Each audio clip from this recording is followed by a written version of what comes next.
Welcome to Ediket. To make a request, click the Make Request button on the upper left-hand side.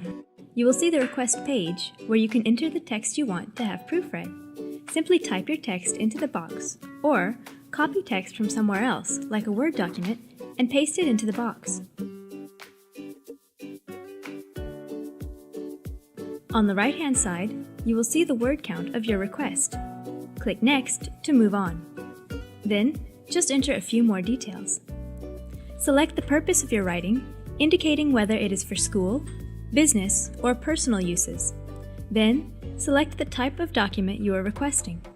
Below, type any specific details you'd like to see in the edit you receive. Mentioning who you are writing this for, how much change you want to see, and what style you are using will help the editor better meet your expectations. Click Submit to finish the request. You will see a confirmation message, then a completion notification indicating your remaining points. This view shows the request before it has been claimed by an editor.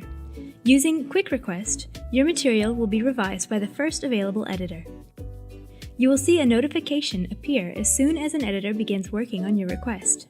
Click the notification, and you will see that your request page has been updated to show you which editor you are working with.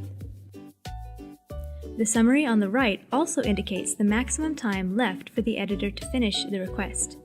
Most times, the editor will finish more quickly, though, as in this example case. You can now see the completed revision as well as a detailed comment from the editor. Click the red Accept button to leave a review for the editor. Choose how many stars to give them based on how satisfied you are with their work, and enter a brief comment on why you gave that rating. If you tell them what you liked or didn't like, it will help them better meet your needs in the future. Click Review when you are finished entering your comment. You can also use the Copy to Clipboard button on the lower right to copy the content of your review with one click. Then, you can easily paste it back into a document or elsewhere. Thanks for checking out Ediket!